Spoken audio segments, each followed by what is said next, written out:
Don't skip it. భారత రాజకీయాల్లో ఒక చారిత్రాత్మక మార్పుగా భావించినటువంటి 33% మహిళా రిజర్వేషన్ బిల్లు అమలు ఊహించని మలుపు చోటు చేసుకుంది. ఏప్రిల్ 17, 2026 జరిగినటువంటి ప్రత్యేక పార్లమెంటు సమావేశాల్లో ప్రభుత్వం ప్రవేశపెట్టినటువంటి రాజ్యాంగ సవరణ బిల్లు వీగిపోయింది. అసలు మహిళా రిజర్వేషన్కు డీలిమిటేషన్కు ఉన్న లింక్ ఏంది? ప్రతిపక్షాలు ఎందుకు తీవ్రంగా వ్యతిరేకించినాయి? ఈ బిల్లు విఫలం కావడం వెనుక ఉన్నటువంటి అసలైన కారణాలు ఏంది? పూర్తిగా చూద్దాం ఈ వీడియోలో. నారీ శక్తి వందన అధినియం 2023లో ఆమోదించినటువంటి ఈ చట్టాన్ని 2029 కల్లా అమలు చేయడానికి ప్రభుత్వం ఈ కొత్త సవరణను తెచ్చింది.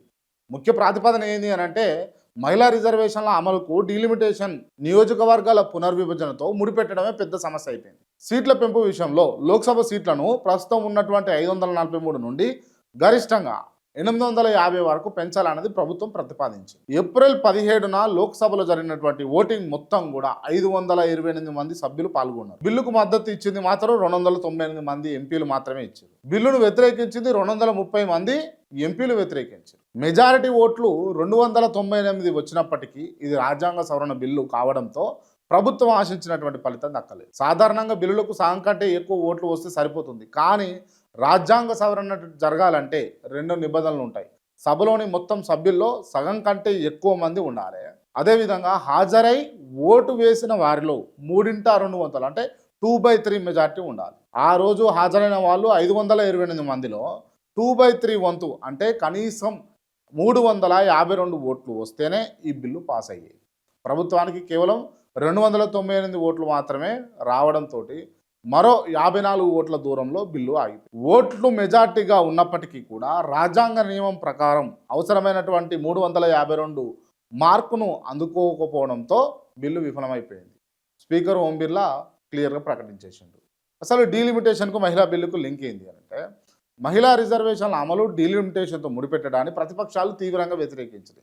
ప్రస్తుతం ఉన్నటువంటి 543 సీట్లనే తక్షణమే 33 మహిళలకు రిజర్వేషన్ ఇవ్వాలని వారు డిమాండ్ చేసుకొచ్చారు. అంటే ఇప్పుడు ఉన్నటువంటి 543 సీట్లల్లో తక్షణమే ఇచ్చేసేయి 33% మహిళలకు రిజర్వేషన్. దక్షిణాది రాష్ట్రాల ఆందోళన ఏంది అంటే జనాభా ప్రాతిపదికన సీట్లు పెంచితే జనాభాను నియంత్రించినటువంటి దక్షిణాది రాష్ట్రాల ప్రాతినిధ్యం తగ్గిపోయి ఉత్తరాది రాష్ట్రాల ఆధిపత్యం పెరిగిపోతా ఉంది.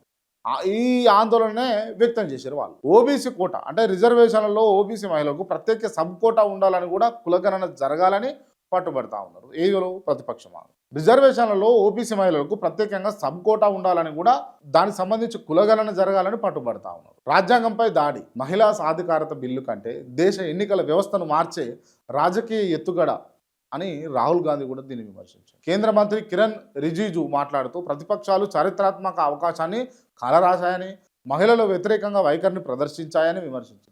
బిల్లు విరిగిపోవడంతో ప్రభుత్వం దీనికి అనుగుణంగా ఉన్నటువంటి నియోజకవర్గాల పునర్విభజన కేంద్ర మంత్రి కిరణ్ రిజిజు మాట్లాడుతూ ప్రతిపక్షాలు చారిత్రాత్మక అవకాశాన్ని కాలరాశాయని మహిళా వ్యతిరేక వైఖరిని ప్రదర్శించాయని విమర్శించారు. బిల్లు వీగిపోవడంతో ప్రభుత్వం దీనికి అనుబంధంగా ఉన్నటువంటి నియోజకవర్గాల పునర్విభజన బిల్లు 2026ను కూడా ఉపసంహరించింది. మొత్తానికి 33% మహిళా రిజర్వేషన్ల అమలు మరోసారి రాజకీయ చర్చలకు దారితీసిందని చెప్పొచ్చు. 2029లో మహిళలకు కోటా లభిస్తుందా లేదా అనేది ఇప్పుడు పెద్ద ప్రశ్నగా మిగిలిపోయింది. మరి ఈ డీలిమిటేషన్ వివాదంపై మీ వ్యక్తిగత అభిప్రాయం ఏంటో కామెంట్ చేయండి. ఇలాంటి లేటెస్ట్ అప్డేట్స్ కోసం మా ఛానల్ను సబ్స్క్రైబ్ చేసుకోండి. Please subscribe to KR TV. నా అభిప్రాయం ఏంది అని అంటే మొత్తానికి 2 వేరు బిల్లులుగా ప్రవేశపెట్టుంటే బాగుండేది అని నేను భావిస్తాను. ఇది నా వ్యక్తిగత అభిప్రాయం. జై హింద్.